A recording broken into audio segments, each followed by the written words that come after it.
Deputy CM Pawan Kalyan రేపు పిఠాపురంలో పర్యటించబోతున్నారు. ఫలితాల తర్వాత డిప్యూటీ సీఎం హోదాలో తొలిసారి సొంత నియోజకవర్గానికి పవన్ కళ్యాణ్ వెళ్తున్నారు. 3 రోజుల పాటు కాకినాడ జిల్లాలో పవన్ పర్యటన ఉండబోతోంది. పవన్ పర్యటన నేపథ్యంలో భారీ బందోబస్తు ఏర్పాటు చేశారు. చేబ్రోల్లోని పవన్ ఇంటి దగ్గర భద్రత కట్టుదిట్టం చేశారు. తొలి రోజు గొల్లపురంలో పెన్షన్ పంపిణీలో పాల్గొంటారు పవన్. తర్వాత పిఠాపురం జనసేన నేతలతో సమావేశమవుతారు. 2న కలెక్టరేట్లో పంచాయతీరాజ్ అటవీ శాఖ అధికారులతో సమీక్ష నిర్వహిస్తారు. అనంతరం జనసేన ఎమ్మెల్యేలు ఎంపీలతో భేటీ అవుతారు. 3న ఉప్పాడ కోతకు గురవుతున్న సముద్ర తీరాన్ని పరిశీలిస్తారు. ఇక అదే రోజు సాయంత్రం పిఠాపురంలో వారాహి కృతజ్ఞత సభ ఉండబోతోంది. డిప్యూటీ సీఎం హోదాలో తొలిసారి పవన్ కళ్యాణ్ తన సొంత నియోజకవర్గమైన పిఠాపురంలో పర్యటించబోతుండడంతో అధికారులు అందుకు తగ్గ ఏర్పాటు చేశారు. వివిధ శాఖల అధికారులతో ఆయన సమీక్ష నిర్వహించబోతున్నారు. అలాగే జనసేన నేతలతో కూడా ఆయన సమావేశం కాబోతున్నారు. చేబ్రోల్లోని పవన్ ఇంటి దగ్గర ప్రస్తుతానికి భద్రత కట్టుదిట్టం చేశారు. ప్రస్తుతం పవన్ వారాహి అమ్మవారి దీక్షలో ఉన్నారు. ఇక పవన్తో జనసేన ఎంపీలు ఎమ్మెల్యేలతో భేటీ కూడా ఉండబోతుంది. మరోవైపు 3వ తేదీన కూడా బిజీ షెడ్యూల్ గడపబోతున్నారు.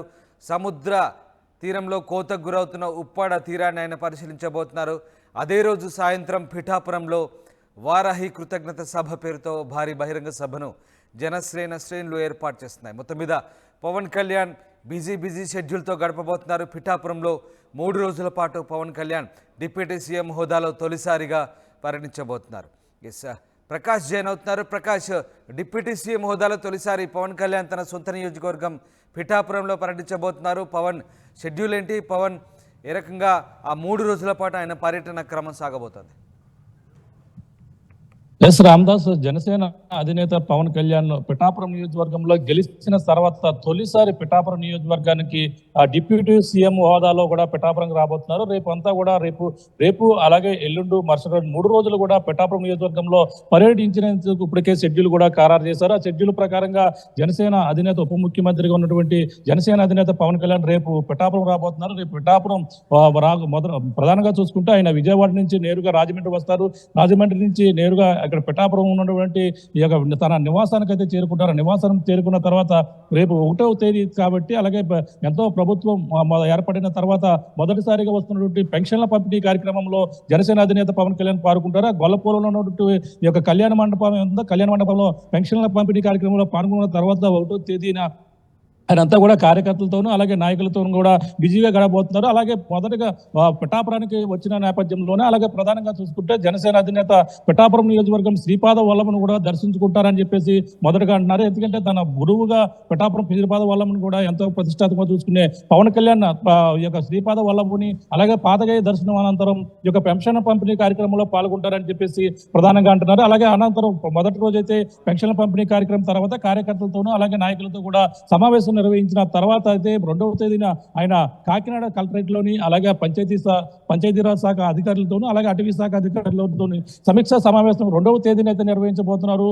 అలాగే ఆ రోజే మొత్తం జనసేన ఎమ్మెల్యేలతో ఎంపీలతో కూడా సమావేశం కాకినాడలో నిర్వహించబోతున్నారు. తర్వాత అయితే ప్రధానంగా 3వ తేదీని అయితే ప్రధానంగా చూసుకుంటే పిఠాపురం నియోజకవర్గంలో ఉన్నటువంటి ప్రధానమైనటువంటి సమస్య ఉప్పాడ సముద్ర తీర ప్రాంతం కోతకు గురవుతున్నటువంటి ప్రాంతాన్ని కూడా 3వ తేదీని అయితే పరిశీలించబోతున్నారు. ఉప్పాడ ఉన్నటువంటి సముద్ర తీర ప్రాంతం మత్స్యకార ప్రాంతాల్లో పర్యటించిన తర్వాత అయితే ఆయన అంతా కూడా మళ్ళీ 3వ తేదీ సాయంత్రమే కృతజ్ఞత సభ అంటే వారాహి విజయ సభను కూడా పిఠాపురం ఉప్పాడ సెంటర్ లో కూడా ఏర్పాటు చేస్తున్నారు.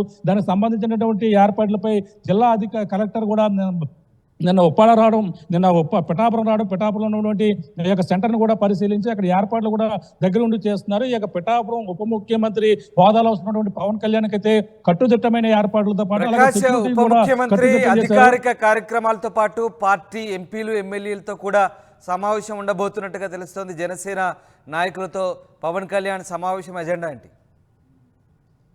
ఎస్, అంటే ముఖ్యంగా మనకి ప్రధానంగా పిఠాపురం నియోజకవర్గ ప్రజలు పిఠాపురం చేరుకున్న తర్వాత అయితే ముఖ్యంగా ఈ యొక్క తన శాఖకు సంబంధించిన అధికారులతో సమీక్ష సమావేశం నిర్వహించి వాళ్ళతో ఇక్కడ ఉన్నటువంటి సమస్యలతో కావచ్చు అలాగే పంచాయతీరాజ్ సమస్యలపై పూర్తిగా దృష్టి పెట్టి వాళ్ళతో కూడా మాట్లాడి సమీక్ష సమావేశం తర్వాత ఈ యొక్క ఎవరైతే గెలిచినటువంటి ఎమ్మెల్యేలు ఉన్నారో అలాగే ఎమ్మెల్యేలు ఎంపీలు వాళ్ళతో కూడా సమావేశం నిర్వహించబోతున్నారు. తూర్పుగోదావరి జిల్లాలో ప్రధానంగా జనసేన ఎంతో కూటమిలో కాలడమే కాకుండా జనసేన ప్రపంచంతోనే మొత్తం ఉమ్మడి తూర్పుగోదావరి జిల్లాలో క్లీన్ స్వీప్ అవడం ఇది ప్రధానంగా. ఈ నేపథ్యంలోనే భారీగా ఇక్కడ ఉన్నటువంటి నాయకులందరూ కూడా సపోర్ట్ కీలకంగా ఉన్న నేపథ్యంలో వాళ్ళందరూ కూడా కలిసి మాట్లాడి వాళ్ళందరూ కూడా కృతజ్ఞత తెలియజేయబోతున్నారు. అంతేకాకుండా ప్రధానంగా ఈ యొక్క ఏ విధంగా ముందుకెళ్ళాలి, ఎమ్మెల్యేలు ఏ విధంగా నడుచుకోవాలి అనేది కూడా పలు సూచనలు కూడా ఎమ్మెల్యేలు కావచ్చు, ఎంపీలు కూడా అక్కడ ఉన్న కంటైనర్ల ద్వారా కూడా అక్కడ సిబ్బంది ఉండేందుకు కూడా అన్ని ఏర్పాట్లు కూడా చేశారు. అలాగే పోలీసులు ప్రొడక్షన్ భారీ ఎత్తున సేబ్రోల్లో ఉన్నటువంటి నివాసానికి అయితే భారీ ఎత్తున చేరుకుని ఇక్కడంతా కూడా ఆయనకి సరైన ప్రొటెక్షన్ ఇచ్చేందుకు కూడా అన్ని ఏర్పాట్లు కూడా చేశారని మరి ప్రధానంగా చెప్పవచ్చు. Right Prakash, thanks for the update. ఇది మొత్తం మీద పవన్ కళ్యాణ్ ఉప ముఖ్యమంత్రి హోదాలో తొలిసారి పిఠాపురం నియోజకవర్గంలో పర్యటించబోతున్నారు. 3 రోజుల పాటు పవన్ బిజీ షెడ్యూల్తో గడపబోతున్నారు. అధికారులతో సమీక్ష నిర్వహిస్తారు. నియోజకవర్గ అభివృద్ధికి సంబంధించిన పనులను ఆయన పర్యవేక్షిస్తారు. మరోవైపు పార్టీ ఎంపీలు ఎమ్మెల్యేలతో కూడా ఆయన సమావేశమవుతారు. అలాగే ఇక 3వ తేదీన ఉప్పాడ కోతకు గురవుతున్న సముద్ర తీరాన్ని పరిశీలిస్తారు. 3న సాయంత్రం పిఠాపురంలో వారాహి కృతజ్ఞత సభ కూడా ఉండబోతుంది. ఈ సభలో పవన్ ప్రసంగించబోతున్నారు. మొత్తం మీద 3 రోజుల పర్యటనలో పవన్ చాలా బిజీగా గడపబోతున్నారు పిఠాపురంలో.